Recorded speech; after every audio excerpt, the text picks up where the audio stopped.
everyone. So welcome back to another Black Create Connect podcast episode. And we have an OG company, right?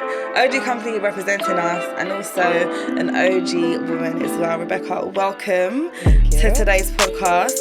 I am going to give a light intro, but I'm also going to get Rebecca to introduce herself as well. So Rebecca, she's the Senior People, Impact and Culture Director at Depop. And she's been there for 5 years now. Yeah, 5 years. She's about to go on your sabbatical. About to go on my sabbatical. I earned it. You worked for... Listen, that's something that I've wanted for time to just... It's paid, right? Is it paid? Yeah. You get paid to just... For 3 months. Well, 1 month. One month still, yeah. though. Like, 1 month holiday. It feels surreal. It feels surreal to say, I'm going on holiday for a month, paid. It's wild. And no I've one never done can that in my contact life. you. Ever. Yeah. What are you going to do for the 1 month? So I'm lucky that my partner, my husband, has his as well, unpaid. So we're going to take it together and take our daughter to South Africa and then go to Mauritius, which is also like, that's wild. I feel like it's so surreal because I just never imagined myself going to those places and saying I'm going on a holiday with my family. Like, that's wild to me. So I'm really excited about that. Why is that such a faraway dream for you, saying you're going to go away on holiday with your family? But to like South Africa, and maybe it's because I'm born and raised in South Texas, and so like, you know, the closest ocean I grew up to is the Gulf of Mexico, which is basically an oil spill, and so like the idea of going to this incredible place like South Africa, and Mauritius, which like I still have to remind myself where that is on a map. Like, that is amazing that I'm going to these places. So I think it's just a little bit of like a, oh wow, this is happening type of moment. Yeah, take it in. I'm trying to embrace it and in a way know that I earned this, and that's surreal. Yeah, because you don't get those moments, and of course, like there's so much that happens in the world, but to be able to be in a completely beautiful country in Africa. My friend just came back from Cape Town. Mm-hmm. This girl FaceTimed me while she was getting a vitamin. I think it was a vitamin D. The vitamin drip. Yeah, the vitamin drip in sunny, saying, "Hey, babe." I'm like, get off my phone, please. So I hope that's me. That's me in 3 weeks. But we haven't even introduced you, so feel free, Rebecca, tell everyone just a short introduction to yourself. Yeah, so I currently am, Senior Director of People, Culture, Impact at Depop. As I mentioned, I'm originally from San Antonio, Texas. Go Spurs, for anyone who's a Spurs fan. And I, in my new role, I've been at Depop for 5 years, and I started in the PR and comm space. I established that team and that function. But today I'm really focused on how we can really build a unique, compelling employee experience at Depop and really kind of evolve what it means to have a culture, a high performance culture for the business that feels uniquely us. Okay, I like that. That was a very like PR trained introduction. We're gonna try to break you down. So what we're gonna do down in this, all right? we're gonna enjoy this conversation. This isn't gonna be too intense. But what I like to do also is to sometimes I'm lying because I've never done this before. But from now on, what I like to do sometimes is to do a this or that to kind of break the ice and kind of see. Let's see what type of person you are. So let's start off very light. Heels or trainers? Oh, this is really tough for me because I'm normally a heels person. I feel like heels is part of like my superwoman cape of like, I feel like I'm that girl in heels. But since having a child 20 months ago, I'm like, ooh, these knees, this back, like I can really move faster in trainers. Yeah. And that's a new thing for me. So I am like sun heels, rising trainers. So in the heart is heels. But if you had to choose, this or that is about choosing one. Okay. Choose the one. Decisions. You can tell I struggle to make one single decision. I'm going to go heels. Forever heels. I'm wearing heels today. Heels? Okay, cool. Heels. Okay, Mac or NARS? Mac or NARS? Makeup. Mac or NARS? I'm a NARS girl. You're a NARS girl. Bit of class. I love it. What's your go-to makeup? My go-to makeup, like product or brand? Ooh. Brand. I'm a Charlotte Tilbury girl. Really? Yeah. Is what the spray? Well, so basically my story with Charlotte Tilbury is when they launched in the US, the agency I worked at the time launched them. And so I was a part of the first brainstorm of like, how do we break this? Like I sipped the syrup on Charlotte Tilbury. I like I read from the Bible of Charlotte. And so it's the foundation, it's the setting powder, it is I think their eyeshadow palettes are incredible. I haven't tried them before. Like, even on the back, it says, like, which one is your base, your smoke, your, like, pop. Oh, does it? And, yeah, here I am doing the PR for Charlotte Tilbury all these years later. But I don't know, does that? But yeah, I think it's great. But I do think NARS does, like, a good product. Like, they have tried and true. Their blush, great blush. Love it. Yeah. They have a good bronzer. Love it. So, yeah. In a former life, I wish I'd gone into beauty. Same as well. Like beauty and fashion. I feel like those are things that I'd like to dibble and dabble in for fun. But is it too late? It's not. Is it too late? It's not. Well, actually, no. You are in fashion-ish because Depop is like in fashion. But anyway, cool. Hot or cold?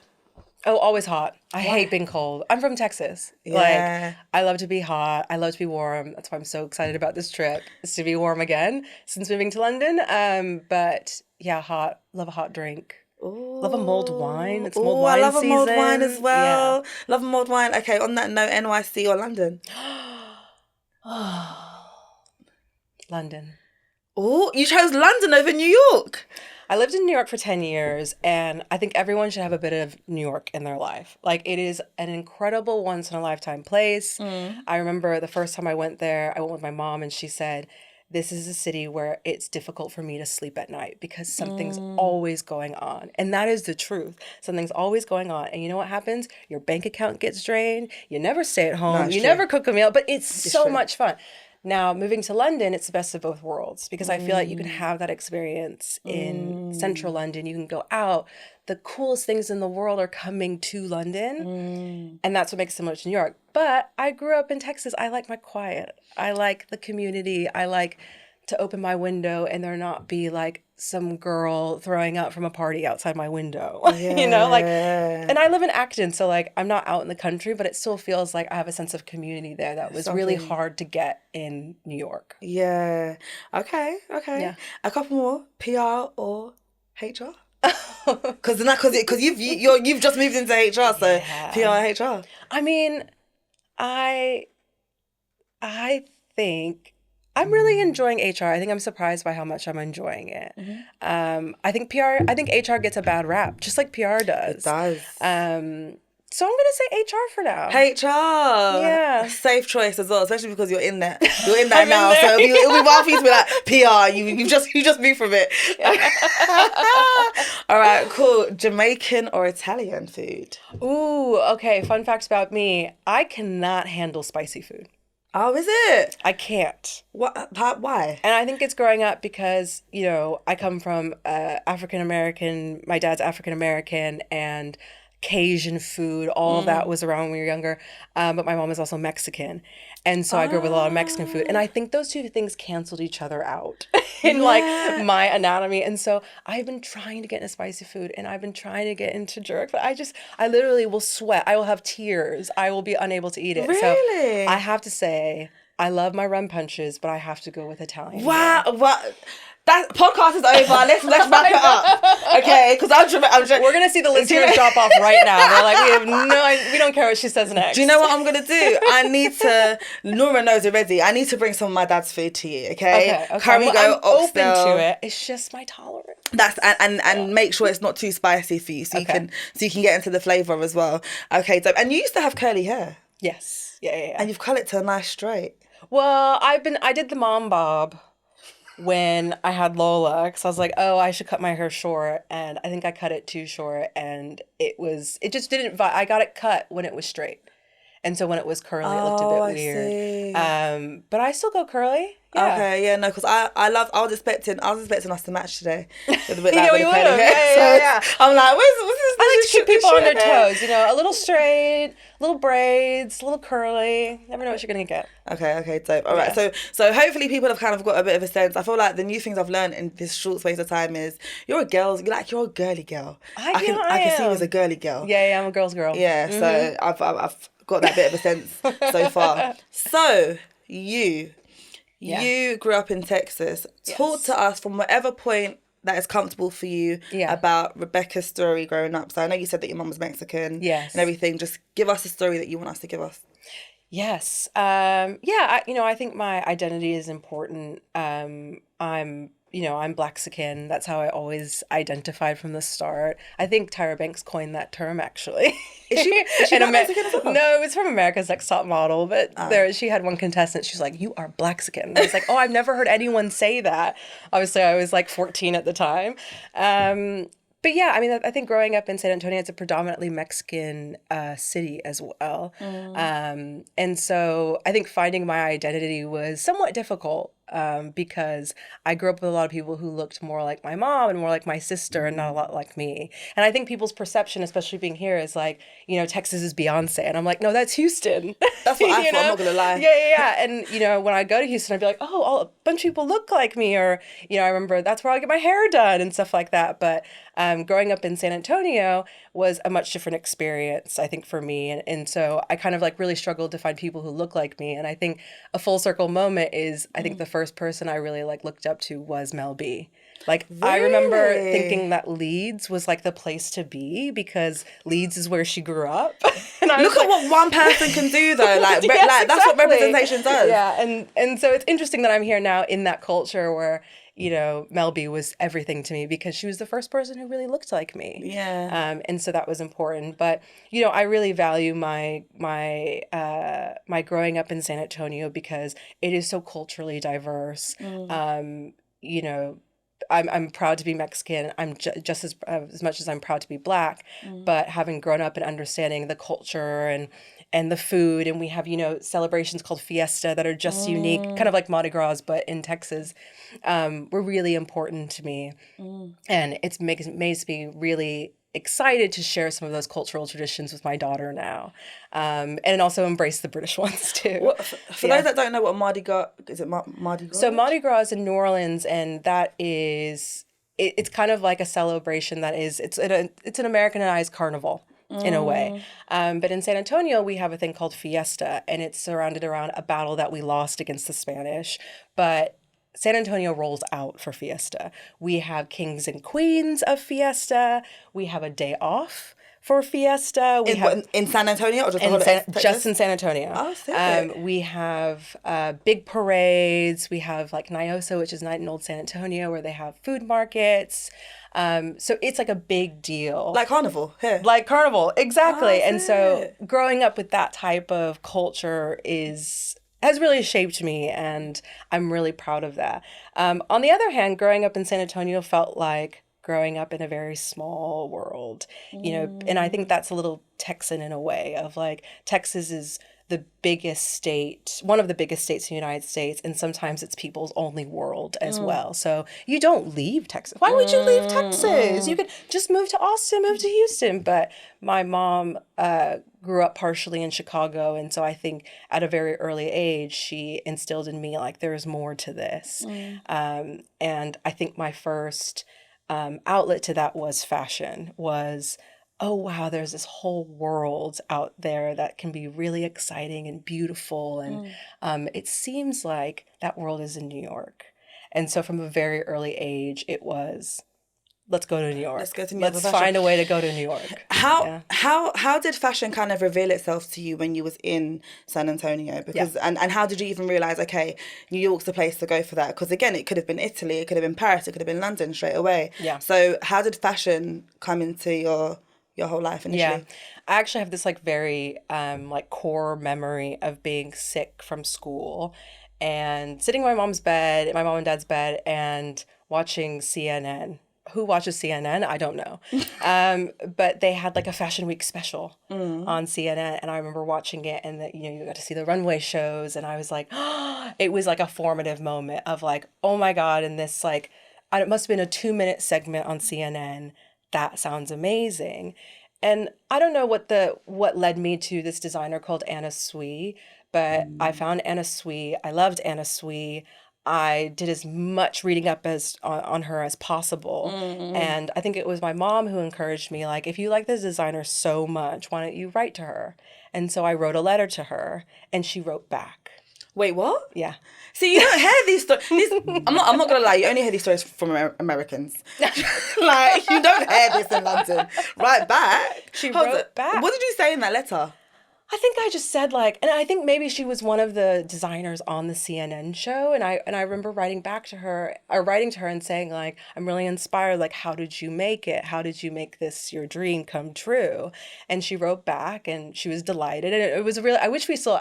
Maybe somewhere in storage we have it, but she said, I went to school in New York. I went to Parsons School of Oh, Design, I and so I was see. like, boom, okay, that's like the key unlocked, and so. I think from, the age of like 10 or 11, I was ordering like university catalogs to Parsons. And I was like, okay, like this is Parsons. I need to be a fashion designer, Yeah. started taking sewing classes and that really became kind of my passion on the side. Of course, I was still in sports. I, still was academic minded, but in my mind, it was like when it comes time to go to school or Yeah. to university, I will go to Parsons. Right. And that was How it. how old was you at this time when you I was probably like 10 or 11, yeah. that's Yeah. crazy because what I've kind of drawn from that is that your mum probably encouraged your dreams and saw that Yes. my daughter really likes fashion. Let me encourage her to do this. So that's a really important thing. Yeah. And then on top of that, you seem like you had a really good initiative from a young age Yeah. anyway, because now 10-year-olds can go on LinkedIn and Right? they can go on a podcast and listen, and they can go on a YouTube video, or they can research pretty much anyone Yeah. that has walked the planet. Yeah. But back then, even when I was growing up, it was harder to know how did you actually Yeah. transition from one Yeah. stage to Yeah. another. Yeah. And I always say, God, if I was a 10-year-old now, what could I do? Like with this power, Yeah. what could I do? So Because much. yeah, I wrote a letter, got stamps and put it in the mail. I don't know. I don't remember how long it took me to get that response. And I'm sure it was enough time for me to have lost hope. Yeah. But shout out to Anna Sweet. And later on in Depop, we worked with her. And I remember telling someone on my team, like, can you please just pass along this message that, like, this is so full circle because I loved her so much. I wrote her this letter. And they're like, you really did that? And I was like, yeah. And they're like, my passion for Anna Sweet has obviously changed over time. I'm not 10 Yeah. anymore, but like, yeah, that was a really formative moment. And yeah, I had some initiative. And I think that's a little bit of a through line that we'll talk about today is like, initiative is really important. Getting what you want and Yeah. figuring it out is so important because no one was gonna hand me a pen and paper. And tell you the address. Because in my head, I'm thinking you had to probably find the address somewhere Yeah, online. I think I don't know how I actually found That's the what I'm thinking about. address. Yeah. How did you find the address? I think we found. I mean, maybe by the time it was 10 or 11, we had the early internet at that point. But But still, for it to be accessible yeah, somehow yeah, on the internet yeah, is still something. And then for you to even remember to go to Parsons in New York after, yeah. because it's how many years was that? Like 6, 7 years Yeah, after. yeah, yeah. And at the time, this is when Project Runway started to become, I think it was like 2 years later, Project Runway started, which was all about Parsons. And so I was like, it's here, like it's all these signs, like I must go to Parsons. So yeah, it started from very early. In regards to your career, before you went to New York and when you was in San Antonio, Yeah. were there any particular hurdles that you had to overcome? It could have been like with your personality, or it could have been with the fact that you were Blaxican. For example, like myself, growing up, I had a very I was known for distracting everybody in school. That was a challenge for me. And at the time, teachers saw that as disruptive versus influential. Yeah. Like, if that makes sense. So Yeah. did you find anything that is consistently a challenge, but you managed to turn it into a strength as you progressed in your career? Yeah, I think for me, I think I struggled with in hindsight, like if I really think about what my biggest struggles were there was just not feeling like I could achieve based on the standards set. Getting the highest score on the big standardized test, on the SAT or the Got you. ACT. Like I was always good, but I wasn't the best. And I went to a very kind of like science and math focused high school. I was super privileged that my mom was like, I managed to get a great scholarship to go to this very intense high school. And I think being so fashion, art, creative minded, and knowing that was my superpower and not feeling like that was welcome because I wasn't super jazzed about calculus or super jazzed about physics. Like I really skated by on those classes and I really had to study hard to even do okay. I think I struggled with not fitting in, and I think that's very much related to the fact that there were probably 3 Black people in my school as well. And so feeling like I had to overcome even more I think was a challenge growing up. And I think I felt that most intensely in high school, yeah. And what were the best ways that you managed to overcome that? Was it you just having a vision and seeing past it, or was it your support system at home? I think it was my support system at Yeah. home. And, I think my mom and my sister were huge champions at the same time. Shout out, Mum. By Shout the out, way, she's Mom. coming up Yeah. again and again. So I know. I wish I could you should have her phone in. But I knew that I had to get out of Texas. I knew this was just temporary in a way of I think despite feeling that challenge, I felt like I always had a chip on my shoulders of this isn't forever. I'm going to get out of this. I'm going to grow from this. And this is going to be a stepping stone to something bigger. Yeah. And so, my whole high school was focused on how do I get into Parsons? How do I get into Parsons? And that turned into how do I just get out of here? And how do I just get to New York? Yeah, in general. I had this rule where I wouldn't apply to any school above the Mason-Dixon line, which is a war term. But I was basically anything north. I have to be north. And so I applied to basically every single school in New York. How many did you get into? I got into basically all of them. Okay. I applied to Brown, which is not in New York, and I didn't get in, and I'll still hold that as I never got into Brown, but I got into Parsons. Okay. And I also got into the Women's College of Columbia University, Barnard, and Barnard gave me a full ride. Is that a scholarship? Yeah, full scholarship. And so That's amazing. It came the time of, do I want to fulfill my dream, or are there other ways in which to make my dream a reality? And and I think at that point also I knew that I wasn't a designer. Too. Like a fashion designer. A fashion designer. How did you know though? Did you try? I went to some sewing classes when I was younger, and with me and some old ladies making quilts, which was a very humbling experience, I think, for them probably than me. I also did a summer job being a seamstress. Okay. One of my friends' moms owned a tailoring company, and so I went and was a seamstress and ruined a lot of people's clothes. There were a lot of free jobs during that time in which they were just take your pants. They're hemmed, but not really. And so I just knew, I tried to make my prom dress. I tried. I didn't do it. Tried.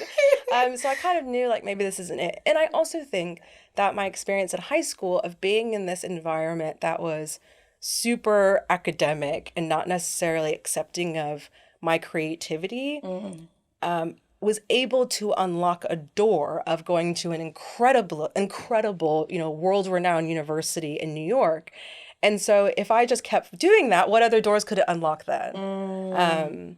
And also, I didn't grow up with a silver spoon in my mouth. A full ride, I didn't really have a choice, especially because of how expensive school is in the States. So as much as I kind of put my dream of I'll continue to watch Project Runway and I'll, go on the subway past Parsons, it probably makes more financial sense and more sense for me to have this great education. Yeah. So you decided to go down that route. Yeah. How was that experience for you as well? Because you're still in New York, right? So exactly. I was still in New York, and it was my university time is a very interesting one because I basically went there and was like, all right, don't know if I quite fit in a little bit. Again? Yeah.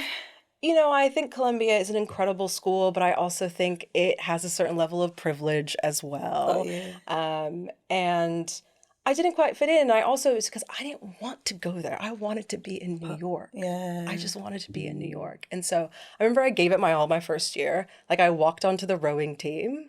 I went to row. You really tried to fit in. I really tried to fit in. I literally went on a boat in the Harlem River at 6 a.m. for most mornings and tried it. And it just didn't feel for me. But the good thing about it was that being in New York, you had this leg up of you were kind of the first to be considered for internships. You could start earlier. It wasn't, oh, who do I reach out to? So I think that was really useful. And that was also the culture of the school too, of everyone stayed that summer because you got an internship. And so I went to go apply for an internship. I was on the art history and studio art track at school.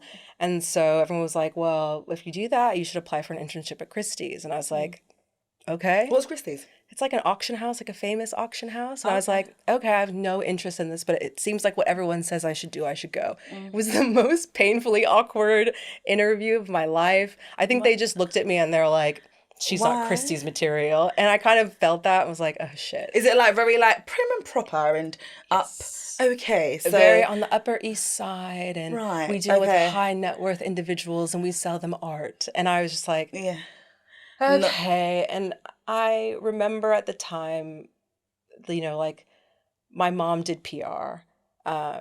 She's done PR for a number of incredible, she did PR for Bill Clinton. She did PR for the Heart Association. She is like PR in She's a a nutshell. boss. She's a PR boss. Okay. And so I knew that she did that. And then also at the time, the show The Hills was really popular. And at the time, Lauren Conrad was interning at People's Revolution. And so I was like, I'll give them a call. So I found their emailed them, never heard back. And I called them and I was like, I keep emailing, I'm not getting through. And the woman was like, okay, here's my email. And I emailed her, and I think they were just surprised that, you know, a girl from Columbia wanted to be an intern. And so I got that job. Because you was just straight with it. Yeah. And I lived in like a closet in Park Slope because that was all I could afford. It was an actual closet. There was like a rail in my room and I was like, is this a closet? And they were like, it's a spare room. It has a window. And I was like, there's a window in this closet. Oh no. Oh, it was fine. It was all I needed. Oh my god. It was absolutely fine. We suffered, you know. We really suffered, but hey, that's all I needed. Yeah. So you were content at the time. And yeah, that's how I found People's Revolution. Okay. Through a combination of follow-up and MTV. So did you when you went to People's Revolution, that was your first job from graduation, right? That was my first internship at my freshman year. And then connecting back is I loved it there. And well, I loved it and I hated it. It was grueling. It was absolutely grueling during the time, but in hindsight, it was such an incredibly valuable experience. I learned so much. And when the time came for me to go back to school, they said, hey, like, would you stay for Fashion Week? And I was like, well, I gotta go to school. And so I managed to just basically put all of my classes into one day, dropped that rowing like a like a bad habit. I was like, no, do not put me back in that boat. Like, I appreciate the like body I had at the time, but like, no. And so I just moved all my classes and was like, I can probably keep doing this for 3 days. And I just kept doing it. And so then that turned into an assistant job at that time. So I was still like, I think I just turned 20. No, I just turned 19. And I kept working with People's Revolution through college. Right. That's incredible experience. Yeah. Like for anyone that is studying, to be able to work in a company that can hire you full time, that's an incredible thing. Question for those that are more at an early entry level at the moment, what do you think it was about how you worked that allowed People's Revolution, the team, to say, we want to keep you on board throughout your studies? Like, what are some of the things you remember doing? You know, and I think this will become something I've faced later in a different way, but I don't think I was at all concerned with progression. It was a surprise to me that they gave me the job. I thought like, oh, I'm just still an intern. But I was willing to do anything and everything. And I didn't have that distraction of what does this mean for me? It was just like, okay, I want to learn. I remember at one point, because that was in like the heat of fashion shows, seeing them, you know, seat a fashion show and saying like, oh, can I learn how to do it? It doesn't seem like you're just putting Post-its on a board. And I remember one of the partners being like, no, this is a skill you have to learn. And I just knew, okay, I have to figure out how to do that. Like, so it became like things I wanted to learn or things I wanted to do and achieve rather than, are you guys going to give me a job? And like, oh, how do I become a director? Like, it was not at all focused on that. And so, yeah, I was schlepping samples on, you know, the subway, and I was doing the most insane menial work. But it felt like in service of something. And I also felt a part of it too. I felt like as much as I was an assistant, I felt like as much as the culture as documented on Kell on Earth was was pretty grueling, like we were all in it together and there was kind of like a shared sense of ownership that I really appreciated. So I wanted to be there and I wasn't focused on what it meant next. I was just focused on learning as much as I could. Do you know what? That is really valuable advice, especially in this generation that we're in at the Yes. moment, Yeah. because I think because people see so much success from individuals at a young age, sometimes when people are in graduate stage or even before then, they want to just get to the top really quickly without just learning the core skills. Yeah. And I remember being very similar to that. So even I was laughing because when you mentioned about messing up everyone's dresses, I remember messing up people's hair in the hair salon. Burning, do you know hair perm? I burnt so many people's hair. People was paying, and I was just there experimenting and just trying. But you don't know what you can do or what you can learn if you just don't try, if you don't experience things. Yeah. And it just sounded like you were curious, and that's what kind of helped you to learn and grow at the time. Yeah. For those that lack that at the moment, because there's a large majority of the younger generation that do at the moment, right? How can we reinstill that back into them? Like, what are some of the things that they need to think about on a bit of a deeper level to know, do you know what? I need to remain curious and just learn. Yeah. Like, any words of wisdom? I mean, I think being less focused on the titles and the place. Yeah. And to some extent, like when people say, oh, I want to work in PR, I'm like, okay, but what does that mean? Yeah. Is it because you're really good at fostering relationships? Like, really focus on the skills that you have or the skills you want to have and think about the paths in which you achieve them versus, oh, I want to be in PR and I want to be a PR director or I want to be in HR. It's like, really think about those skills and those strengths early on, because I feel like in my career, I really lost sight of that. And I don't think I think it's something I'm having to deal with later on in my career because I was so focused on progression and title and being at this company and being at that company that I really lost sight of what I'm good at. Yeah. And I think if I go back to my People's Revolution, it was just about that. It was like, oh, I seem to be really good at writing because they keep asking me to write all these press releases. And so I just kept writing more and saying, oh, do you want me to write this or I'll write that? I became the person to write things or I became the person to kind of help organize. And that was probably me being really good at project management, but not knowing how to name it at that time. But I just kept doing those things and building my craft and my skills. And as much as that seems like really abstract, I think people focusing on that now is so important. Yeah, I agree. I completely agree. And I guess PR there's a broad range of roles in there. And I don't want to go, because we can go deep into so many different things. Yeah. So I'm trying to say, Alicia, not right now. We need to focus, right? Yeah. But just a top liner for those that don't understand what opportunities are available in PR, because you've obviously worked in PR for a very long time. Just give like an overview of what PR entails for those that don't understand or may want to transition. So just, I mean, it does what it says on the tin. It is, how do you connect with the public? How do you relate to the public? And the way traditionally that is done is through the media. And so forming relationships, creating the right messaging and narrative on behalf of a brand or a business that will eventually resonate with the end public, the consumer. And so, my background was mostly in fashion PR. And so working with fashion journalists, and that's what connected me back to my dream from Parsons was, oh, I can help these designers reach more people. And the way you do that is through PR. And so we'd work with fashion media and fashion journalists, and later on influencers and bloggers, and social has exploded that. And fashion PR is a facet of consumer PR. And then later I worked in corporate comms, which is really about reputation management and how do you make sure that businesses are holding up their end of the deal to some extent. So that can be financial communications, investor relations, and crisis comms, which is never the most fun. But as someone with a good project management skill, it was very exciting because it is just a big project to some extent.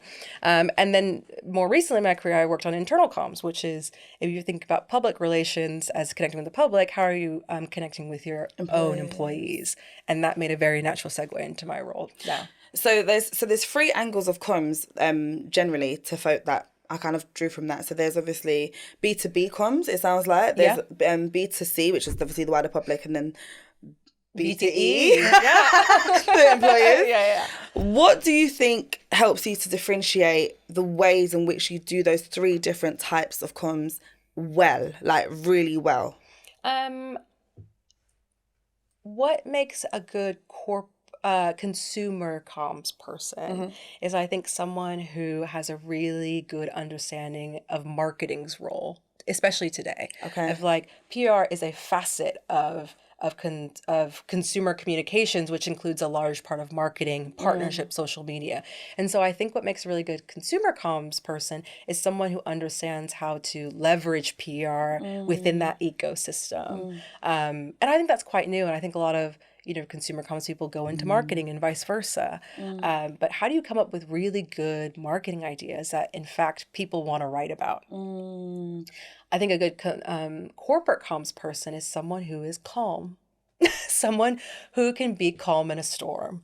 Because corporate just requires a level of a degree of level-headedness, a degree of rational thinking, and a degree of we're going to get through this. That's what I think makes a good corporate comms person. I think if you have a corporate comms person that's frantic, you don't need that. No, you don't need that. Yeah. And I think a good internal comms person is someone who is not trying. In many ways, corporate and consumer comms has the tendency to really want to spin things, gloss it over. Everything's great. Everything's fine. Good internal comms person is honest and transparent. They're not going to tell the CEO to write an email saying everything's great when it's not. And so I think you need someone who's got strong backbone and conviction to be able to do that. I feel like internal comms also links, again, it kind of has a 360 because it can affect your external employer branding as well. Who has an understanding of all three. Yeah. So it actually makes a lot of sense as to why you're where you are at the moment, in your career. And I want to kind of talk about that transition from New York to London when you came, and I believe you accepted about Depop when you came to London. Yeah. I'd kind of been here illegally for a bit, but let's not tell the UK government that. When I got my visa, I accepted my role at Depop, yes. What can you tell us about that transition? How did Depop find you, or how did you find Depop? How did that happen? So I decided to move to London when I met my now husband. Oh. We both worked at Amazon. It was really a sliding doors moment of, it was like my second to last week. It was his third day. We met in Seattle, and it was somewhat love at first sight. And wait, was it a lift situation? Like, did you? We were at a party. Okay. So the drinks were flowing. Okay. But yeah, we met, and we had a mutual friend who was the head of PR in the UK for Amazon Fashion, and she was like, "Oh, there's this new guy." I was like, oh yeah, whatever. Well, I'm not going to work at this company in 2 weeks anyway, so whatever. And lo and behold, he's the father of my child now. And your whole husband that you're going to be doing sabbatical with. Yeah, exactly. He is now my whole life. And so I met him, and I think at that time I was starting to leave Amazon. I had a little bit of burnout and knew it was time for me to leave Amazon, but I didn't have anywhere to go. So I was like, I'm going to go travel for a bit. And I was like, oh, now I have a really good reason to go travel to London. And was he British? Mm-hmm. He's British, yeah. That's how you came here. Yeah, and so I was here for a bit and then went back to New York and was like, yeah, I think I need to go back to London. Like, I think this is it. I don't know how I knew. And he probably thought I was a crazy person and super stage 5 clinger, but I knew it was the place for me to be. And so we met on like June 2017. We were married February 2019. And during that time, I had kept trying to find a job because I was like, that's the only way I'm going to stay here. I had kind of, managed to freelance during that time, doing some comm stuff for people in the US, and I could stay here and leave every 90 days because my tourist visa would run out. But I knew I had to get a job, and it was very hard to get a job without a visa. And so we came to the decision of like, do we want to do this? And we did, and we got married in New York, and then I came back, and I think when I was waiting for my official document to come back, someone from Depop reached out. And as much as they reached out to me, I felt like, oh, wow, this is what I was looking for. But I didn't know it existed because fashion resale wasn't really a thing on my radar. Poshmark had existed, and eBay obviously sells fashion, but it wasn't cool. When I found Depop, I was like, oh, this is cool. And I think one of the reasons why, there are a lot of reasons why I burned out at Amazon, but I also hated this concept of building the world's fastest fast fashion. And I thought, wow, what I loved about Amazon was like innovation and technology, and this could be the future of fashion. And then I saw that in Depop of like, oh, wow. And then they're actually creating a future-proof solution to fashion in this world. And that's really great. And I remember meeting with Peter, who's our CMO, and really just hitting it off. And yeah, they gave me the job, and it's been history since then. Yeah. So just to talk about that first and foremost, did they reach out to you for a job in New York or London? In London. How were you visible in London when you was in New York? How was I visible in New York when I was in London? In London, when you were based in New York, or did they offer you the job when you was already in London? No, see, I had this weird like gap period where was waiting for my visa, and so I was applying for jobs in London anyway. Okay, that's what it was. Yeah. So, what was it about Depop? I know obviously it was you kind of mentioned because they were sustainable fashion.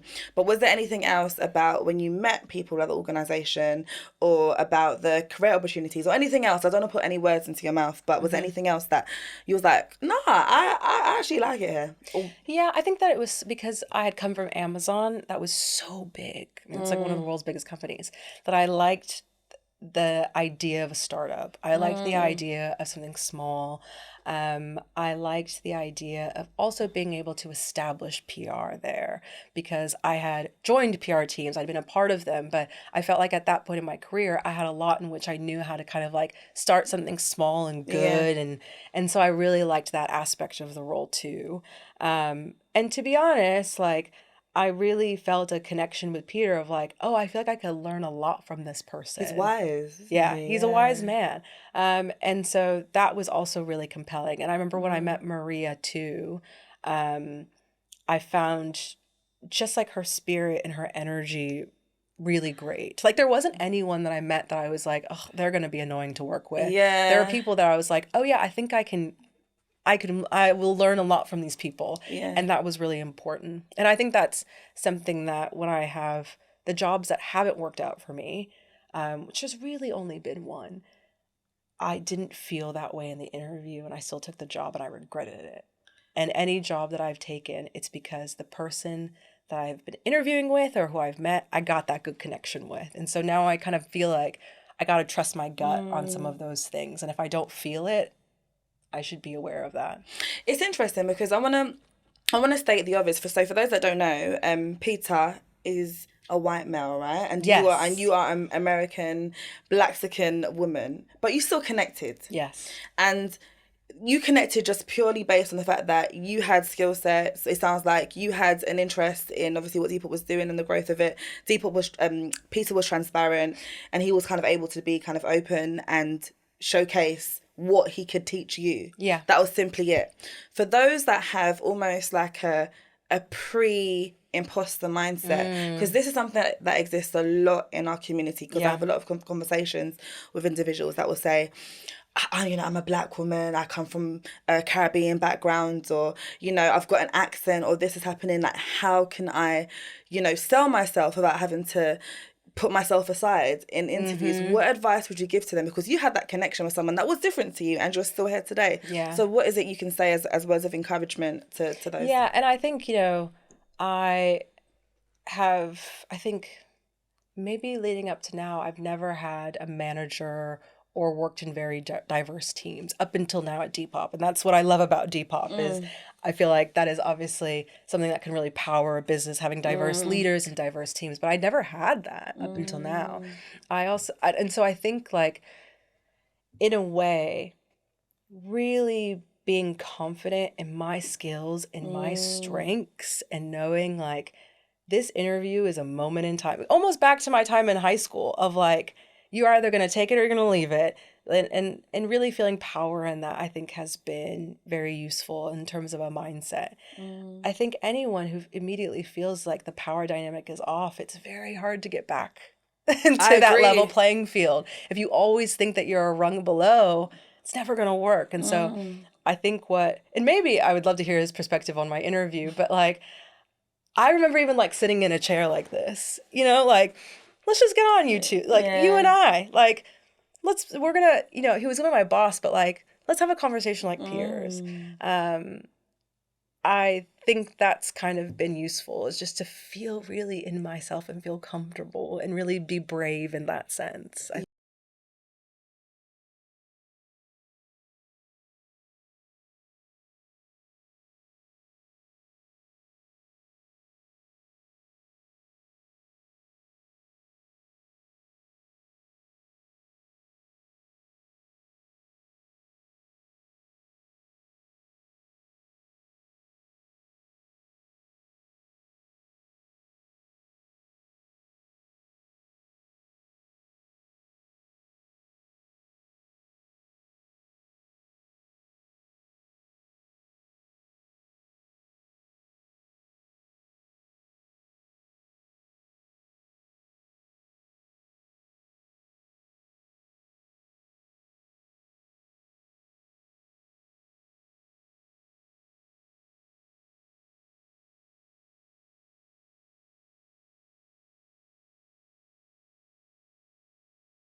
Anyone can be part of our experience. And so, can you tell me 5 things you would change in our app? Like, no matter what role you're doing, like, because no matter what role you are a part of, these are all collective things we're trying to make better for Depop. So, whether you're in finance, whether you're on workplace, tell us how you would improve our Depop experience, because that's what we're all there to do in different ways. I think that's what really sets someone apart, because sure, you can go to Depop or Google or eBay, but we want the people who want to be at Depop. And I cannot tell you how many times I have interviewed a person and I ask them, what do you like most about Depop? And they say, oh, I haven't downloaded the app. It's shocking. That's a It's rookie error, shocking. though. Like, that should be something that you have written down on a piece of paper already. But that is what gets you ahead, is having a really thoughtful response to that of, oh, when I was selling this thing, I really would have appreciated that. That's like brownie points galore. Yeah. And that shouldn't just be if you're, hiring for a product role, an engineering role. Any role that will get you to, I hope, the next stage. But if you tell me you haven't downloaded our app, As a basic thing. expect Forget about it. the email saying we're no longer moving forward with you in that Yeah. moment. But it's shocking. Yeah. What's wrong with people? No, honestly, like I was shocked when I discovered that as well when I was doing interviews at Depop. But I was thinking that's the first thing that you do beyond you looking at everyone's profiles on LinkedIn and Glassdoor. Yeah. Let's download the app. Yeah. Is there anything else within interviews, especially for roles within more the marketing side of things? I know that's where you've mainly progressed and built up a lot of the team. So anything in particular in regards to skill set, experience, transferable experience? Yeah, I mean, I definitely think for Depop, having experience working at a product-led organization on the marketing side is really important, because I think many people see us as like a fashion brand and stuff, but ultimately we are an app. We are a product-led business. And so understanding how to best bring our product into our marketing is really important. I also think the second thing is community. People who have worked in marketing with community-based organizations, so useful, because our platform is a stage for our community, and so that's how we market. We put our sellers and our buyers at the forefront of our marketing, and so if you have experience doing that, I don't care if it's been a community of people eating food. Like, those are still very highly transferable skills. So definitely having that kind of community-based, especially marketplace and product-led experience, is super useful. And then I guess from a leadership standpoint as well. So talk to us first and foremost about how you've managed to sustain your role and also progress into leadership at Depop in particular. Because when I came to Depop, I remember the first time, I think I came to a Black at Depop event. Yeah. And you were a respected name that was called in rooms, right? And that's not always, again, an easy thing to do, regardless of your race or your gender. For people to respect the work that you do and how you work, that in itself says a lot. So what do you think it was about some of the things that you did in your career at Depop that helped you? I mean, I think maybe a couple things. I think I don't think I take myself too seriously. Like, I'm not into going to a room to tell you you're doing your work wrong. And I think how you collaborate and how you become a team player is really important. If people don't want to work with you, It's done. it's done. Yeah. And so I think building relationships and understanding what it means to have a good working relationship is really important. And some of that means not taking yourself too seriously, in my opinion. I also think that, you know, in my role, I was set up to establish a PR function. No one told me necessarily what that meant. And so I figured it out. And I figured it out by solving the biggest problems the business was facing. First, the brief really was like consumer PR. No one told me to build a corporate comms team. No one told me to build an internal comms team. But over time, these became opportunities kind of disguised as a problem of, hey, it seems like we really need to increase our trust and safety efforts. Oh, that's corporate comms. Okay, all right. Let me come to you guys with a plan on how we could do that. We're about to get acquired. Ooh, it seems like the comms is being taken care of by our parent company. We need to focus on our people. And that starts with internal comms. So no one told me to do these things, but I proactively identified opportunities and problems, and I came up with a plan to solve them. And I think that, together with having the right relationships to get stakeholder buy-in and to bring people along that journey, has helped me progress. When someone enters an organization, sometimes it's hard to establish those relationships straight away, and because it's a simple thing is getting time. I remember when I first started, sometimes that was difficult because people are busy, they don't necessarily know you, who you put in time in my diary. So how can people do that in a way that's not intrusive, but also it's not interrupting, but it's done in a way that's more endearing? What advice would you give to those that are starting? And, you know, I think it's also difficult now with hybrid working too, because, you know, I started in 2019 pre-pandemic where, you know, we had our vibes at 5, and that was where you could, you know, have a glass of Prosecco and hang out with someone at the end of the day and get to know them. So I think that hugely benefited my ability to form some of those relationships. But I do think, especially at Depop, you know, we really foster that sense of community. And so I make it a point to go to our, you know, vibes at 5 that we still have, or participate in ERGs, go to lunch and learns, like go to these things that do naturally feel uncomfortable because it's like, oh, I don't want to be the new kid sitting at the table. But I think you have to find those opportunities and really capitalize on them, and don't expect them to come to you. 100%. Do you know what? On that note, I remember on my first day, I don't know if you knew this, I intruded. Who was leaving? It was someone's leaving dinner. And I went with Jamelia. I just tagged along, and it was my first day. It was a girl in the finance, wasn't it? Yeah. Yes. It was my first day. And in my head, I was thinking, I've got some audacity. This is mad. No one knows who I am, and I'm just here, like eating and drinking and just chatting. But again, that was me getting an opportunity to just get to know who I'm working with, you know, and I think that makes a big difference as well. And it helps you to feel much more relaxed too. So I completely agree with that. I guess when it comes to leaders as well, when you're hiring leaders at Depop, what are some of the things that you are looking for? Of course, we've spoken about the app in itself. That's like basic for anyone, any level. But to be a leader, what things are you looking for from candidates? You know, I think the mark of a good leader is speaking to their previous direct report, for sure. And the reason I say that is because I think good leaders build great teams. Are you willing to hire someone better than you is a really good mark of a leader, because then you know that there's some level of selflessness in that, of we're in this together. So I think someone who really is passionate and knows how to build a high performing team that can establish followership as well. Not every leader is someone you want to follow. And that's really, really important. I know when I hired one of my direct reports, when I spoke in the references, I'm still American in that, like, I call the references before they get the job. Like, I want to make sure. Yeah. Of like, would you follow this person to this company? And if they say yes, that means something, because it means that they're willing to leave something good to go learn and work under somebody. And so I think a team is really important, in team management. Performance management is super important. Are you willing to not just hire good people, but also raise the bar for them? And how have you done that in the past? Like, tell me about a time in which you had to let somebody go, and not for a very obvious reason, you know? Do you I know? think that's important. All these things that you're saying I resonate with, because I'm just thinking about the different experiences of my own leaders that I've had, and what's distinctively been really good and distinctively been absolutely awful.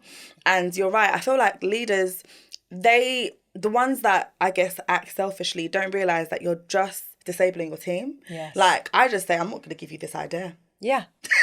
that I have. If you're not a good leader, it's like, I'm not going to make you look any better. If you take something from me and take ownership and don't give me any credit, I'm not doing that again.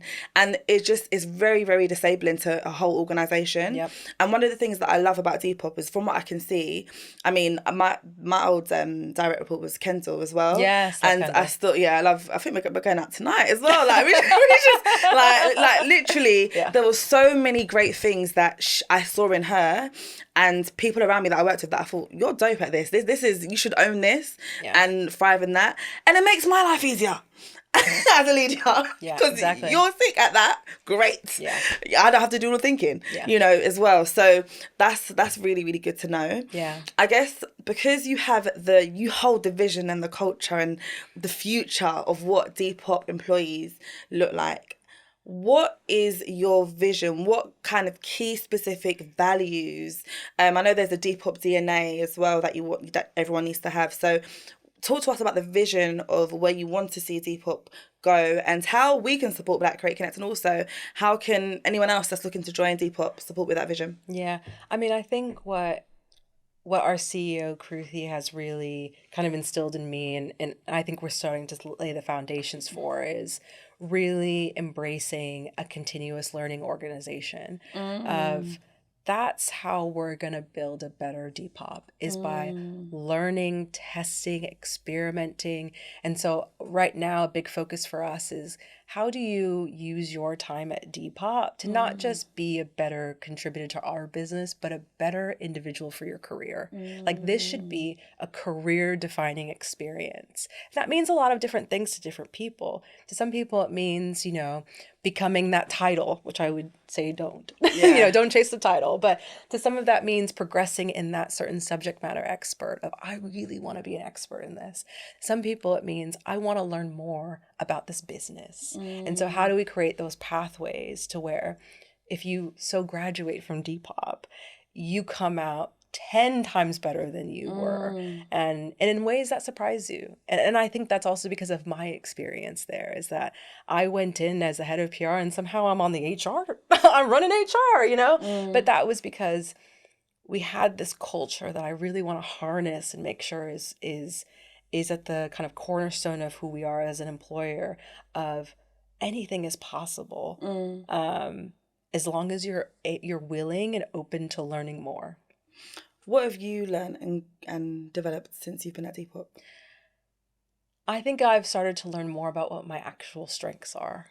And not that, and because of this role transition, that it wasn't necessarily just me being a good PR person. I think that is kind of going back to my People's Rev days, is that I spent a good part of my 20s and early 30s just trying to be a better PR person, and I'll just, be a head of PR, director of comms, blah, blah, blah, but really losing sight, because I was so focused on progression, of what I was actually really good at. And it wasn't just PR. It turns out it took my leader saying, you're good at a lot of other things, and I think they can be applied to different things. I never thought that, but I think that's what I've learned at Depop, through starting in consumer comms, to doing some corporate comms, to being a part of a marketing organization in-house, to then being a part of a senior leadership and looking at the business differently, that, oh, wow, I've got a lot of different skills and strengths I can apply to different problems and different challenges. And so I think that's what I've learned, is that I'm much more capable at doing more things than I thought. That's really good to know as well. It's good to know that you've been able to see the value in yourself much more. And I guess no company is perfect, right? Yeah. So one of the things that I would love to understand is, where do you think Depop can grow? Like, where do you think the growth is as a culture, impact, just from your perspective? Yeah, I mean, I think our growth as a business comes from understanding more about how we can power this kind of like secondhand consumer behavior. The more that people see us as the first choice rather than the last choice of, oh, maybe I'll go on Depop and see if I can get a deal because I've looked everywhere else. I think that's going to be a huge unlock for us. And I think the great thing about our business now is that that powers our impact. That is making fashion more circular. And it's also making fashion far more inclusive because more people can see the value of shopping secondhand. It's far more affordable and it's far better for the planet, and it's far more accessible to go onto a platform and have access to luxury, soon kids wear and jeans that you already own, type of things. Like that is democratizing fashion. You don't have to be near the nearest mall or the Best Westfield, which I know there is a Best Westfield in London now. Which one is that? It is the White City Westfield. Why? But then they've cleared out all of the luxury stores, no? Oh, I haven't been to that side. Oh, it's so big. No. I'm sure I went the other day. I was thinking, where's the luxury stores? Oh, no way. Yeah, because there is that luxury side by the Waitrose. That's empty now, I think. Unless they were refurbing it, I don't know. Okay. But anyway.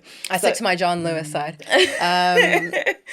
yeah, I think that's, that's a huge focus for us, is just bringing more people into our experience and getting them to understand the value of what Depop and to be honest, all secondhand platforms can provide, but especially that special connection on Depop where, you feel like you're connecting with somebody, not just having a transaction. Yeah. That's really important to us, that people-powered part of our experience. So that then means that everyone that I guess even thinks about applying and working with Depop, they need to have a solution to working towards that goal. How can my role within tech, within finance, within CRM, marketing, creative, how can that contribute towards that goal of everyone just seeing that as a first thing versus a second thought? Yeah. Is that correct? I'm assuming that. Totally. Perfect. And I guess just to wrap up shortly, I want you to almost give yourself flowers because you've actually worked. Thank you. You've actually worked really hard from going all the way from Texas, San Antonio, and you've worked to this point being a senior director at an organisation in London. You're able to travel with your partner and your baby girl, which is, when you look at some of the challenges, I'm sure there's so much things you haven't even told us that you've had to overcome and experience. It's a big challenge. So, giving your flowers, Thank you. What do you think people that are in your team would say about you? What do I think people would say about me? I would hope that they would say that I'm a hard worker and that I think big and I push everyone to do their best work. That's what I hope. I hold the bar that I hold for myself for others. And sometimes that can be frustrating. I can think of some people being like, won't she just chill? And like, won't she just take this? Like, but I'm not willing for us to say like, let's just do okay. I want us to all do great. And I think that's also something I'm getting better about, is when can good enough be good and great can be great. But I hope that people think I hold a high bar for myself as well. And that's what powers my work ethic. And I also hope that they think that I am getting a better balance between work and life as well. I hope you are. And look, it sounds like you are as well. Well, on that note, I'd like to give you a little rose. We'd like to give you a little rose because this is a rose for you to take away. This is your flower. Okay? Thank you. And I feel like it actually suits you with the lipstick, with the nails. Thank you. It's given, and with the ring. Listen, husband. Roundabout. I just see it glistening. Yeah, give him some ideas for this holiday season. Yeah, you can do some more glistening. Neck. The neck can have another glisten, and so can the wrist. But honestly, thank you for taking time out to share your knowledge, experience. No, and thank you, and also to give you your flowers. I mean, I remember that Black and Depop event. It was in that weird part of the office, and you have a Prince-like aura to you, where you walk into the room and it glows. And thank you. I am so proud to see you translate that into a business and an empire. And so, as much as this is my flower, all the flowers to you, girl. You have really made something incredible, and I'm glad that I and Depop can be a part of it. Thank you. That's such a beautiful note to end. So I'm not going to say anything else. That's amazing. But thank you, Rebecca. Thank you, Depop. And thank you, everyone, for watching. And remember, don't be selfish. We like to share. So share this episode, whether or not you're even in the UK, right? Someone might be inspired in San Antonio. So. Yeah, shout out my San Antonio hive. And shout out Rebecca's mum as well. Yeah. Shout out to Sandy. Thank you. Take care, everyone. Bye-bye. Bye.